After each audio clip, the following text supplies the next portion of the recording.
எங்கள் கட்சியினுடைய மாண்புமிகு எதிர்க்கட்சி தலைவருக்கும் சிறிதளவு அதை நீங்கள் சொல்லிக் கொடுக்க வேண்டும் அப்படின்னு நான் கேட்டேன். ஏன் அப்படின்னா ஏன் சொல்றேன் ஏன்னு சொல்றேன் காரணத்தை சொல்றேன்.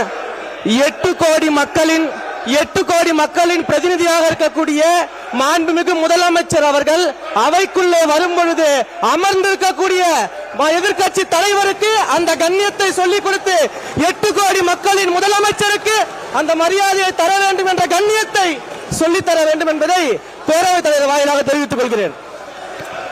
மாண்புமிகு பேரவைத் தலைவர் அவர்களே, இந்த சரித்திர முக்கியத்துவம் வாய்ந்த நம்முடைய பேரவைக்கு என்று சில மரபுகள் இருக்கின்றன. இந்த அவைக்கு பேரவைத் தலைவர்கள் அவர்கள்தான் தலைவர். பேரவைத் தலைவர் அவர்கள் வரும்போது கட்சி வித்தியாசமின்றி அனைத்து உறுப்பினர்களும் எழுந்து நிற்பது காலங்காலமாக கடைக்கப்பட்டு வருகின்ற மரபு. முதலமைச்சராக இருப்பவர்கள் இந்த அவையில் நுழைந்தவுடன் நேராக தங்கள் இருக்கைக்கு சென்று அங்கிருந்து ஒரு வணக்கம் செலுத்திவிட்டு அமர்வுதான் மரபு. ஆனால் மாண்புமிகு முதலமைச்சர் அவர்கள் அவைக்கு நுழைந்து நடந்து சென்று அங்குமிங்கும் திரும்பி வணக்கம் செலுத்திவிட்டு பிறகு தனது இருக்கையில் அமர்கிறார். இது ஒரு புதிய பழக்கமாக இருக்கிறது.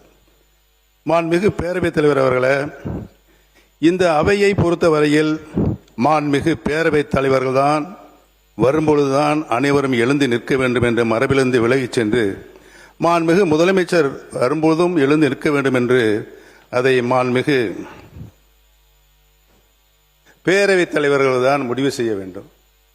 நான் மாண்புமிகு பேரவைத் தலைவர்களும் ஒரு சின்ன கிளாரிபிகேஷன் கேட்கின்றேன்.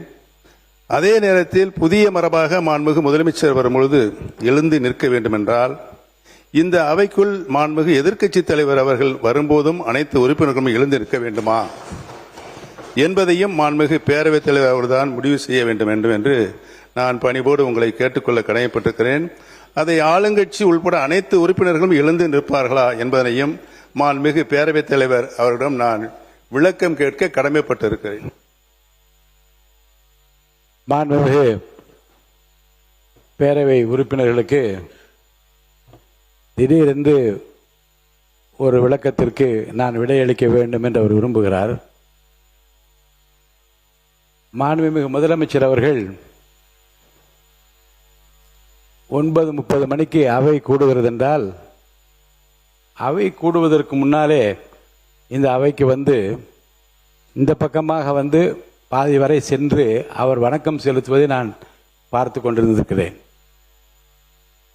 அந்த பக்கம் பாதியில் வந்து திரும்பியது ஒரு நாள் மாண்புமிகு அமைச்சர் முன்னாள் ராஜேஷ்குமார் அவர்கள், அண்ணே எங்கள் பக்கம் உங்கள் பார்வை திரும்ப வேண்டும் என்று கேட்டதும் அதை தொடர்ந்து இறுதி வரை போய் இரு பக்கம் வணக்கம் செலுத்தி கொண்டு வருகிறார்.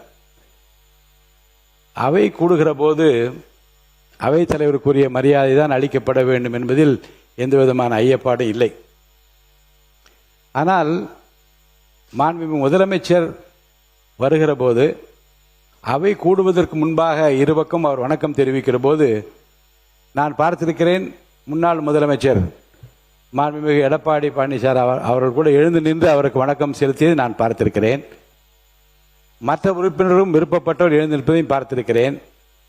இந்த அவையினுடைய கண்ணியமும் மிகச்சிறந்த அந்த பாரம்பரியமும் ஒருவருக்கொருவர் பரஸ்பரம் மரியாதை தெரிவித்துக் கொள்வது என்பது அடிப்படையில், அதுவும் தமிழக சட்டப்பேரவையில் அவரவர்களுக்குரிய மரியாதையை கட்சியும் ஆச்சரியங்களை மறந்து மதிப்பளிக்கின்றார் என்பதுதான் நம்முடைய வரலாறு, நம்முடைய பண்பாடு என்று உங்கள் அனைவருக்கும் தெரியும்.